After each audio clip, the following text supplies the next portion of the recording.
After the end of World War II, the world was split into two, East and West. This marked the beginning of the era called the Cold War.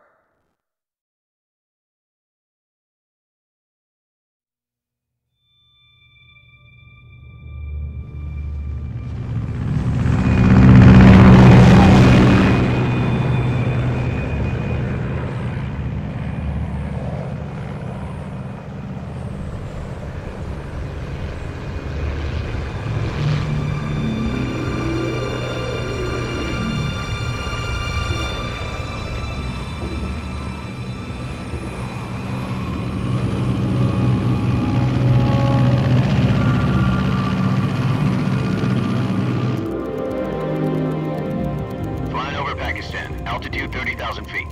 Approaching Soviet airspace. 20 minutes to drop off. Commencing internal depressurization. Equipment check. Arm main parachute. All right. You ready to go? Drop zone still showing a high pressure mass. Cav okay. Good. We've got high visibility.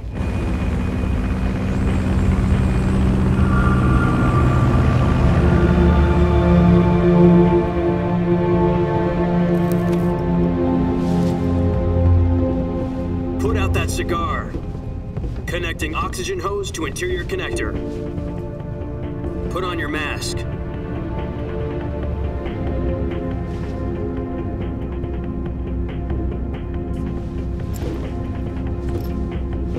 Does this panty waste know what he's doing? Approaching release point. 10 minutes to drop off. Hey, are you deaf? He said put out the cigar and put on your mask.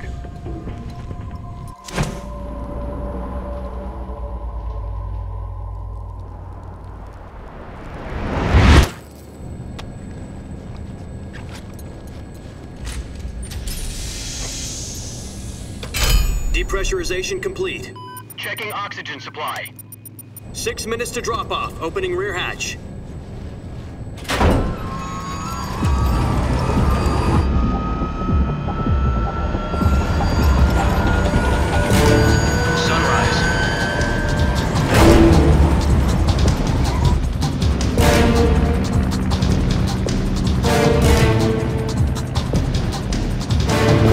Temperature minus 46 degrees Celsius.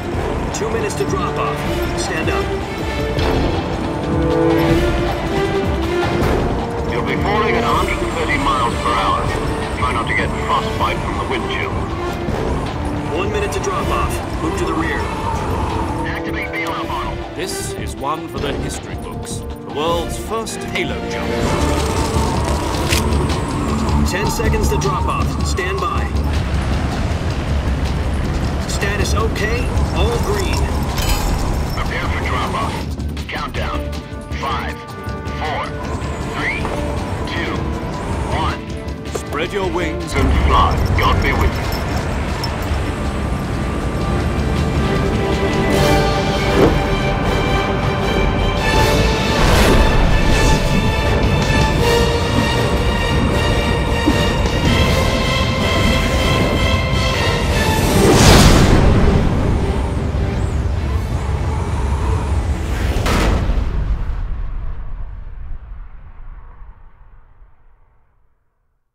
Jack, I've got some important news. The head of the CIA has finally given us the green light for the Virtuous mission. Virtual mission? No, the Virtuous mission. The future of our Fox unit depends on it. If it succeeds, we'll be officially organized into a unit. Virtuous mission? Sounds like some kind of initiation ritual. You know, don't get cocky. This isn't a training op. Right. So what exactly is this wonderful mission? Well, about 2 years ago, a certain Soviet scientist requested asylum in the West through one of our moles. His name is Nikolai Stepanovich Sokolov. He's head of the OKB-754 Design Bureau, one of the Soviets' top-secret weapon research facilities, and the East's foremost expert on weapons development. Sokolov? Isn't he that famous rocket scientist? The very same. On April the 12th, 1961, the Soviets achieved the first manned spaceflight in history. The Earth was blue, but there was no God. Well spoken. The rocket that carried Yuri Gagarin to orbit was the A-1, known as the Vostok rocket.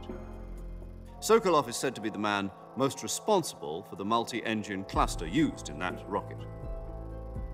After Gagarin's flight, Sokolov left rocket development to become the head of the newly established Design Bureau. From a lowly technician to head of a design bureau, that's quite a success story, so why do you want to defect? It seems he'd become afraid of his own creations. Afraid? Call it a crisis of conscience. And for that, he left his country and his family behind and went over the fence? Not exactly. One of his conditions was that his family was also to be taken safely to the west. We used a mole to get the family out first and succeeded in sneaking Sokolov over the Berlin Wall shortly afterwards. I was the one who conducted the operation. The security on the eastern side was still full of holes back then. Then what? We got Sokolov over in one piece, but the whole ordeal had left him exhausted, and we checked him into a hospital in West Berlin. It took him 2 weeks and more than 600 miles to get from the research facility in the Soviet Union to Berlin. He was in no condition to say anything coherent. And it was only a week later that we had something much bigger on our hands. The Cuban Missile Crisis. October the 16th, 1962, President Kennedy received word that the Soviets were in the process of deploying intermediate-range ballistic missiles in Cuba. The President demanded that the Soviets dismantle and remove the missiles. At the same time, he announced a naval blockade to prevent further missile shipments from reaching Cuba. But the Soviets didn't back down, instead placing their armed forces on secondary alert. Soviet transport ships carrying missiles continued on course towards Cuba. US and Soviet forces went on alert for an all-out nuclear war. Frantic negotiations were conducted through the UN's Emergency Security Council and unofficial channels to end the hair-trigger standoff. Finally, on October the 28th, the Soviet Union agreed to remove its missiles from Cuba. And so the world avoided a nuclear holocaust. But in order to get the Soviets to pull their missiles out, we had to make a deal. You mean the one where the US agreed to remove its IRBMs from Turkey? No. The Jupiter IRBMs deployed in Turkey were obsolete, and we were going to get rid of them anyway. They had no strategic value whatsoever to either the US or the Russians. The Turkey deal was a ruse, a cover story that was fed to the other intelligence agencies around the world. So what did the Russians really want? Sokolov. They wanted us to return Sokolov. You mean the Soviets pulled out of Cuba just to get their hands on Sokolov? That's right. What the hell was he working on? At the time, we had no idea. We were running out of time. It was either give up Sokolov or risk full-scale nuclear war. In the end, we had no choice. President Kennedy gave in to Khrushchev's demand. The next day, I got Sokolov out of the hospital, handing him over to agents on the eastern side. Sokolov kept on screaming, "Save me," until he disappeared from my side. Then a month ago, we received some new information from one of our moles. About Sokolov? Yes. He was taken back to the research facility and forced to continue working on the weapon in question under KGB supervision. What's more, it's on the verge of completion. So what kind of weapon is it? Something to do with space rockets? No, missiles. Same technology. I guess you're right. We don't know the details, but it appears to be a new kind of nuclear device. For half a year now, the Soviets have been conducting frequent nuclear tests at Semipalatinsk. Something to do with the weapon, I assume. We're talking about a secret weapon so big that Khrushchev was ready to pull out of Cuba to get it back. Is Sokolov still in the facility? No. According to our intelligence, he's in Selinoyarsk, a place in the mountains about 3 miles to the west that's known as the Virgin Cliffs. The Virgin Cliffs. Nice name for a virtuous mission. They moved him there just recently. Why? Apparently, they're conducting a field test of the weapon, but it's our best chance to get him back. This mission would never have been possible if he was still in the research facility.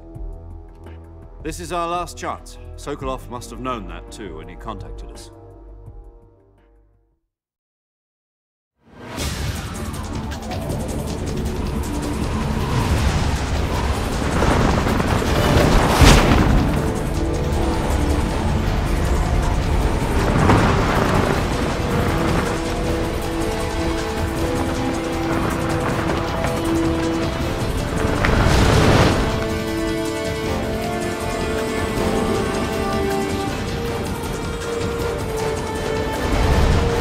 up, Jack. Your mission is to infiltrate Selino Yask in the Soviet mountains, ensure the safety of Sokolov, and bring him back to the West.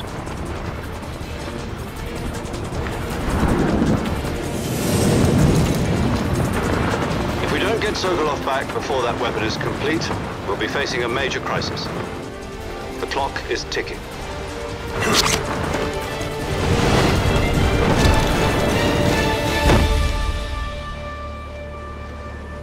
Once we've confirmed the rescue of Sokolov, stand by at the recovery point. A recovery balloon will be dropped at that point. Helium will be pumped into the balloon to inflate it. The process takes about 20 minutes. Once it's complete, the gunship's arm will latch onto the balloon and pull it up.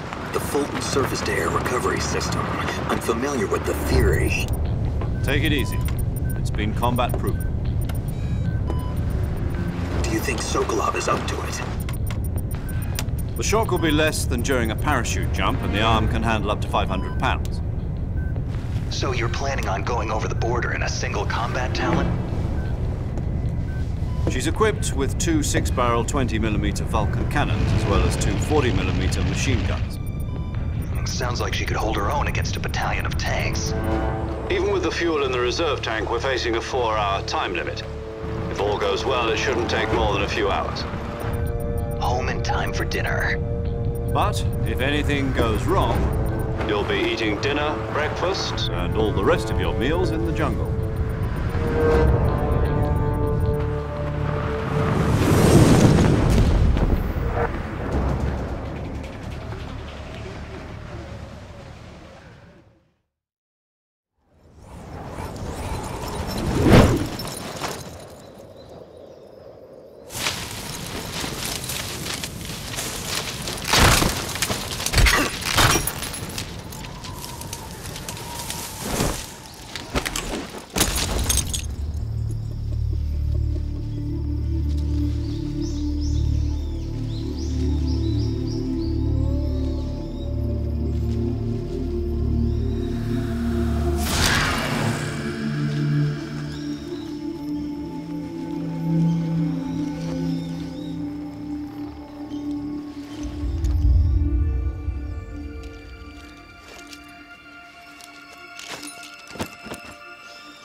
Do you copy?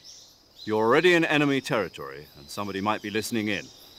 From here on out, we'll be using code names to refer to each other. Your code name for this mission will be Naked Snake. I'll be referring to you as Snake from now on. You're not to mention your real name. Snake? What, you don't like snakes? What do you mean? You've eaten one before, haven't you? In survival training. I'm glad to hear that. I don't know if I'd ever order one in a restaurant, but... Be careful, you might not have a choice. What about you, Major? What should I call you? Let's see. I'll be Tom. Call me Major Tom. This will be a sneaking mission. You must not be seen by the enemy. You must leave no trace of your presence. Is that clear? This kind of infiltration is the Fox unit's speciality. In other words, weapons and equipment are procured on site. That goes for food as well. You're completely naked, just as your name implies. Great. Now I see why you asked me if I like snakes. I suppose calling me Snake was your idea of a joke, too. No. There's a good reason for that. I'll tell you later when the time is right. Gotcha. Getting back to the subject, how exactly am I supposed to feed myself? You've been issued a knife and a tranquilizer gun. Use them to hunt for food. You'll also find some medical supplies in your backpack. Yeah, about the backpack. I lost it in a tree on the way down. I see. Well, you'd better go back and get it then. You know where it is? No problem. I can see it from here. It's stuck on a branch. To climb a tree, Stand in front of a tree that's covered in ivy and press the action button. I'll be monitoring your progress over the radio. We can't risk violating Soviet airspace, but I'll be in the gunship. My frequency is 140.85. I'll give you a call if I need to talk to you. If you need to talk to me, use the send function. Okay, Snake, go get your backpack.